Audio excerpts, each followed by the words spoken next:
Chapter 10. Jasmine. Or is it Lotus? Every time we go to the cigar shop in the mall, Corey gets some new kind of incense. Most of them are pretty good, but I don't care for the Nag Champa stuff. It smells like a gallon of grandma perfume got dumped on the rug. Mostly we burn incense in the basement at rehearsal to mask the smell of cigarette smoke. It's especially bad now that John is taking up smoking cloves. I've tried a few and they have an interesting tingling taste, and they don't smell so bad when they're burning, but the smoke gets in our clothes and instrument cases and everything smells like stale cloves for a week. I've been digging on music history lately, the stories behind songs and bands, so many voices and experiences.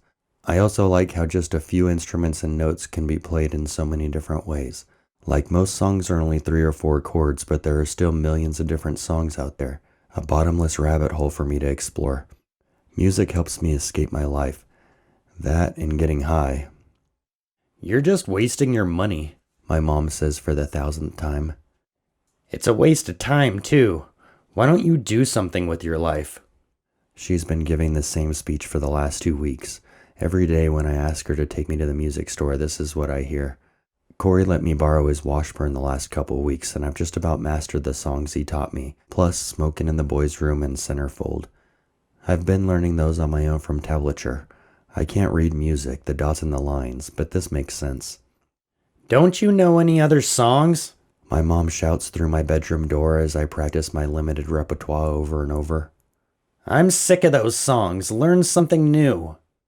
As long as she doesn't burst into my room naked, shaking her boobs and ass in my face, singing "Watch it wiggle, watch it jiggle," she can say whatever she wants. I was hoping I was old enough by now that she would stop doing that kind of shit. At what age does it become inappropriate to act like a stripper in front of your kids?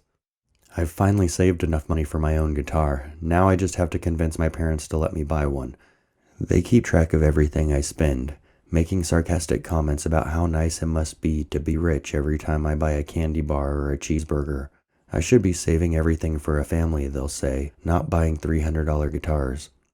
Corey got a yellow Yamaha drum kit and John got a PV bass, so now they're just waiting on me. I get to use Corey's guitar for rehearsals, but I'm going to need my own gear if we're ever going to be any good, if I'm ever going to really practice. John gets frustrated a lot, throwing his bass on the couch and saying he needs a cigarette every couple of songs. He can't remember the changes between verse and chorus in any of the songs we're playing. He only has to play one note at a time on the bass, but he still isn't getting it. At this rate, we'll never be ready for a gig. We practice all day on Sunday, every Sunday. It's like church, but not boring and hypocritical, and I'm not crying. We get a pizza from Mom Lolly's delivered and sit in the back of Corey's dad's truck for lunch. Every week it's the same thing. Mushrooms, onions, jalapenos, and barbecue sauce with pepperoni on half. I grab a slice from the vegetarian side, noticing a strange odor when the steam hits my nose. "What the fuck, man?" I shout, lifting the cheese to find a slice of pepperoni underneath. Corey, John, and Brent pile out of the truck, laughing hysterically. When Corey ordered the pizza, he asked them to hide one piece of meat on the veggies side. This isn't the first time he's tried to prank me like this. "How the hell did you know?" Sniffing their own slices, they tell me they don't know how I could smell it. They can't smell the pepperoni on their pizza, but I've become more attuned to the smell of meat. Brent has joined us on rhythm guitar, so now I'm learning riffs and solos, scales. He also sings. His voice is whiny and nasally, but he finds the notes better than I do. We alternate lead singer duties or both sing the song together. I've gotten into a pretty regular routine. Every Saturday when I'm not working, I go on a ride along with Larry. Every Sunday I go to Corey's for band practice. It's a good way to get out of the house on the weekends when everybody's home. We've come into a little bit of a curse, Larry and I. Every shift we work together, someone dies. Last week, a guy died. He was 90. It wasn't suicide or anything, just old age. By the time we got there, he was stiff. Rigor mortis had set in. He died while sleeping in the fetal position and stayed like that when we loaded him onto the gurney. Laying him on his back and fastening a wide nylon strap over his knees, the funeral parlor guy told me to pull down on the strap as hard as I could. He yanked on his strap at the same time, breaking the man's knees so he could be laid flat on the gurney. The radio clicks on in the patrol car and the dispatcher announces our number. 4511, possible 1144, please respond code 3. 10-4. I say into the handset as Larry flips the switches for the lights and sirens. He takes the back road by my elementary school at nearly 100 miles per hour, skidding around the curves as the road gets narrower. Rocks and trees reach out at us from either side. There are already 2 other cruisers at the scene when we arrive, and Larry shuts off the siren. Another car, a burgundy hatchback, is parked by the side of the road. A woman's body is slumped across the front seat, gunshot wound to the head. My boots crunch the tiny pieces of safety glass as I lean through the broken window, shining my flashlight into the exit wound. It comes out as a narrow focused beam on the other side. I move the light and watch the dot dance around the interior of the car. Her nightgown is soaked through in blood, flattening it against her body. No shoes. Against the barbed wire fence, a man is sitting in the dirt, handcuffed. "I swear she did it to herself," he pleads with the deputy standing over him. Detective Metcalf has just arrived and he's giving everyone a job to do. Deputy Thor is going to transport the suspect to the main station in Madera while Larry and I go to the guy's house. We're just supposed to wait and keep an eye on the place until the next detective can relieve us. Outside of the house, its siding cracking and peeling, a girl sits on the unfinished wooden steps, a couple years younger than me and pretty like a movie star. Her long dark hair reaches almost to the waistband of her flowing flowered skirt. Larry makes me wait in the car while he gets out. "Hi, are you here by yourself?" The girl nods. "Is it okay if we go inside?" She nods again. He extends his hand to help her up and she turns, sending her hair and skirt in a wave around her to lead him up the stairs and through the screen door. A couple minutes later, the radio on the dash clicks on and Larry says it's okay for me to come in. He's explaining to the girl that they had to take her dad to town to answer some questions and someone will be here for her soon. She gives him the phone number for her mother and Larry goes into the other room to make the call, asking me to stay in the living room and keep an eye on the girl. I sit in a plastic chair across from the couch she's sitting on, trying to look official. She keeps staring at me, barely blinking. Her eye contact doesn't waver, even when I look away. "You're special," she says eventually. I'm going to ask her what she means by that when the detective sergeant comes through the front door. "Where's Larry?" he asks me. I point to the kitchen. A moment later, he returns with my partner and tells us we need to get back to our patrol area. Half the department is out here and the backlog of calls is building up. After our shift, we go back to Larry's house, where I'm staying the night since my parents are out of town. His wife is gone too, staying at her parents' with their baby. "You ever fuck a cantaloupe?" Larry asks, passing me a Budweiser. Still tastes like shit. "No, what are you talking about?" "You cut a hole in it and stick your dick in there. It's just like the real thing." "Do you eat the fruit after?" I joke, noticing a cantaloupe and watermelon on his kitchen counter. He tells me to hurry up and finish my beer. He's ready for another round.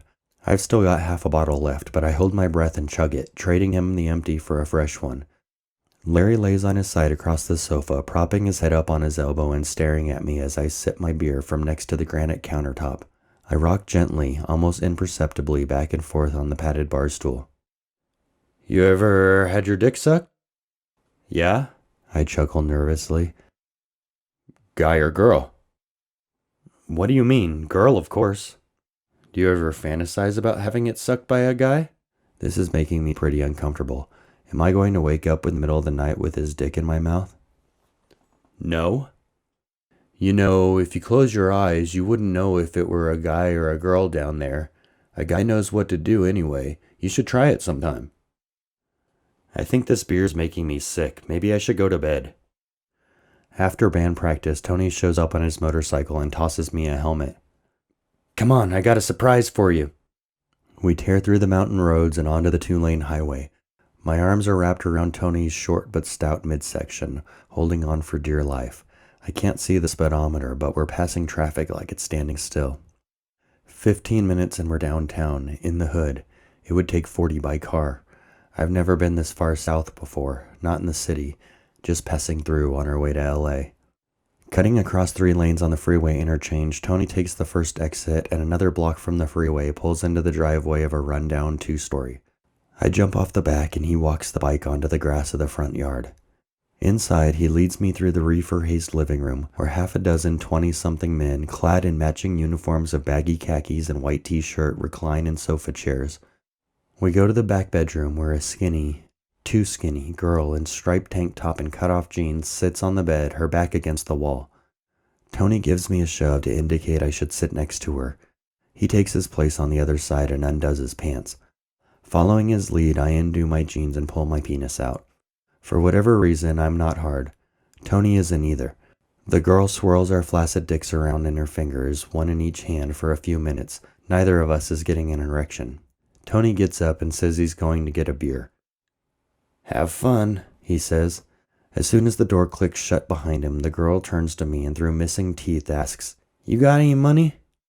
I don't, and I tell her as much. Normally I'd have at least 10 or 20 bucks on me, but tonight I only have my card. Tony said he was taking care of it, I tell her, but she protests, saying she's going to need $5 before she can do anything else. Pulling up and fastening my pants, I lean out the bedroom door and look into the living room for Tony. Just two scary dudes in chairs. I wave to get their attention and finally ask, "Where's Tony?" The guy on the left says something toward the kitchen and Tony comes around the corner. Back in the room, I tell him what happened. He gives me his half beer and tells me to wait in the bathroom, where he closes the door, leaving me by myself, sitting on the toilet lid. Within a few minutes, I hear a rhythmic thumping coming from the next room. Sounds like Tony decided to fuck the crack whore. I didn't really want to anyway. This whole place, the neighborhood, the guys in the front, this girl, it feels shady and dangerous for someone like me. It takes about 15 minutes for Tony to finish and let me out of my prison. He tells me to go straight out the front door and not say anything to anyone. Outside, I lean against his Kawasaki, trying to look like I belong, as groups of gangbangers wander up and down the street, carrying bottles and paper bags. What the hell is taking him so long? Another 15-minute ride home. Tony says we got up to 160 on the first part of the highway before it gets curvy. We attempt to pass a cigarette back and forth while riding, but mostly it just sends burning ash into my eyes. He doesn't say anything about what happened, just drops me off and takes off down the driveway, telling me I can keep the helmet.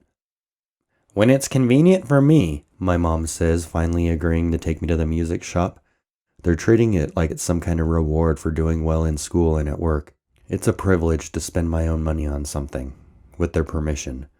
I've convinced them that Roberta will let me count my practice time as music credit. It's a 2-story music store surrounded by picture windows on the two sides facing the street. We weave through the pianos on the lower floor and walk up the narrow stairwell to the second floor where the guitars are. The salesman, Steve, asks me about what kind of music I like and shows me a gloss black Ibanez. It looks just like a Stratocaster, except a little more pointy on the cutaways and headstock. Leading the way to the back of the room where the amplifiers are kept, my mom says something to him. I can't hear over the sound of the other employee playing drums in the corner. "Sorry, I'm married," Steve tells her, holding up his hand to show the ring. me too. My mom replies, holding up her oversized diamond. He plugs the guitar into a little practice amp and cranks it up, showing me the distortion effects. Since I told him I'm into classic rock music, he plays Black Magic Woman. I don't care for that song, but he's good. If I had that guitar, I could be that good. With the practice amp and the gig bag, it comes to $348, way more than I make in a week. Worth it. This is the first hobby I've been allowed to have on my own. When it comes to sports and extracurriculars, I've historically had one of two options. They choose for me, or I choose, and my mom is so far up the teacher or coach's ass all the time that it's not fun for me and none of the other kids want to work with me. She knows nothing about music and there's no teacher, so aside from bitching about having to listen to me practice, there's no way for her to interfere. I shouldn't say that. Where there's a will, there's a way.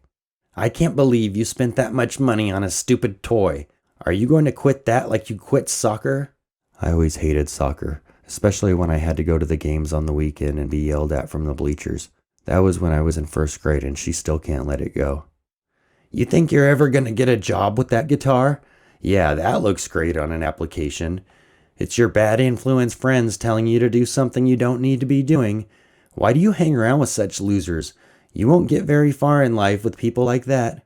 Letting the rumble of the tires on the highway drown her out, I press my forehead against the glass and stare out the window and smile.